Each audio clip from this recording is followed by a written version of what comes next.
por exemplo, um dos pontos, né? Nessa guerra moderna que a gente está tendo.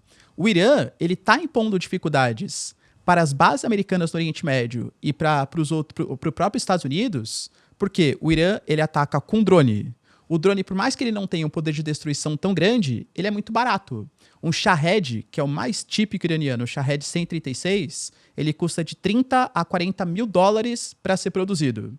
Para você defender um drone, você tem que utilizar um sistema de defesa aéreo, que custa muitas vezes 20, 25 vezes mais do que o drone para ser produzido. Então o Irã, ele vai jogando ali, ó, drone, drone, drone, os sistemas de defesa vão ficando saturados. Os Estados Unidos, eles estão gastando por dia 1 bilhão de dólares. Vamos imaginar que essa guerra começa a durar 100 dias, 120 dias, 150 dias... E aí vão ser 150 bilhões de dólares que vão ser gastos, defesas aéreas que vão ser repostas. E, inclusive, até uma declaração importante, o chefe do Estado-Maior do Exército Americano é um senhor chamado de Dan Kane. Ele deu uma entrevista, um pronunciamento, alegando que os Estados Unidos têm que tomar muito cuidado porque alguns equipamentos estão com falta de inventário no Exército Americano. Não que não possam ser produzidos, claro que pode. Mas a ideia é que os Estados Unidos, principalmente durante o governo Biden, apoiou muito a Ucrânia, concedendo os mísseis Patriot, os Tomahawks, por exemplo, e apoiou também Israel por conta das ofensivas contra o Irã, contra o Hamas. Hoje, existe uma sobrecarga de alguns equipamentos. Então, como eu falei, é uma guerra quase que assimétrica do ponto de vista de utilização, porque o Irã ele tem muito menos responsabilidade sobre os locais onde ele ataca. Ele vai, acho que não sei se vocês acompanharam, ele atacou aeroporto, atacou hotel, atacou áreas de civis. Eles não atacam só bases militares. Para você conseguir se defender disso, você tem que utilizar os seus sistemas de defesa que são caríssimos. E essa é a estratégia iraniana. O Irã, por exemplo, percebeu que um dos jeitos dele acabar incentivando os Estados Unidos ou incentivando Israel a acabar a ofensiva é fazer com que os outros países árabes pressionem os Estados Unidos e Israel. Por isso a estratégia de atacar também infraestrutura Saudita. Exatamente. Perfeito. Infraestrutura de refino. Um dos pontos, a dessalinização. Se você ataca o sistema de dessalinização de Arábia Saudita, de Omã, tem país, acho que se não me engano, ou Omã ou Kuwait. Quase 90% da água que eles utilizam é desse sistema de dessalinização. Vamos imaginar que o Irã, ele ataque o sistema de dessalinização, por exemplo, do Kuwait. Pronto, os caras não têm água potável. Com certeza, e o Kuwait tem uma forte influência sobre os Estados Unidos para fazer um lobby, uma pressão para parar o conflito. Com certeza o ataque a essa infraestrutura pode pressionar para que a guerra também tenha um prazo mais curto, né? Fazer com que os americanos ou israelenses aceitem fazer algum tipo de negociação. Eu posso entender então que a ideia de Irã nesse momento é tentar prolongar esta guerra até o ponto em que estes aliados americanos acabam pressionando o próprio Estados Unidos, né, falando, olha, o custo disso está muito pesado para a gente, ainda que eles não entrem com recursos bélicos, nada disso, mas o custo, né, até social para eles está ficando muito pesado, é mais ou menos isso. Com certeza, né?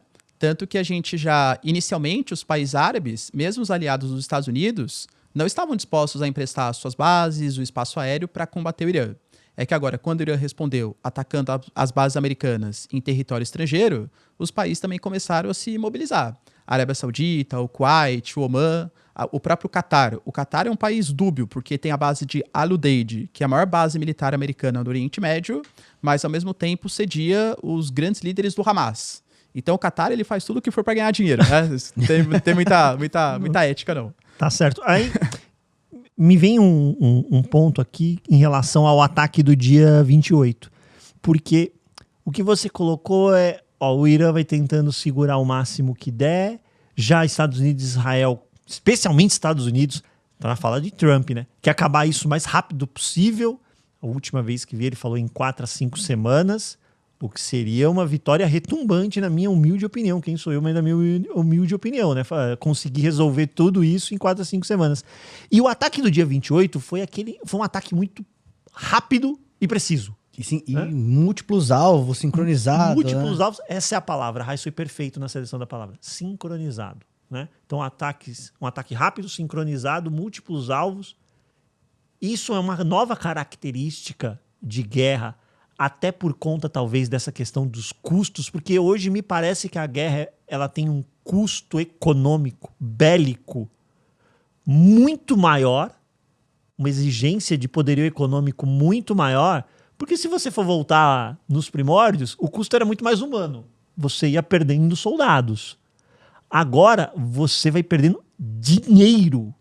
E isso para o governante, para quem está pilotando a guerra, a sensação ela é ruim, inclusive lá para a sociedade, para quem ele tem que prestar contas. Lembrando que promessa de Trump na campanha, Então ele não vou me meter em guerra, não tenho nada a ver com os caras lá, não vou me meter. Essa modalidade de você tentar resolver mais rápido é algo novo, é algo que veio para ficar, ou você acha que foi pontual nesse ataque em relação ao Irã? Não, acho que tem toda a razão na sua análise. Acho que para os Estados Unidos, quanto mais rápido ele conseguir se livrar desse problema, melhor. Tanto que, inicialmente, ele falou de 4 a 5 semanas. Já saíram informações que o Pentágono já está falando agora em 100 dias, pelo menos. Pelo menos 100 dias, para a gente conseguir os nossos objetivos, desmantelar o número de mísseis, enfim, né? Então, acho que sim, é a intenção.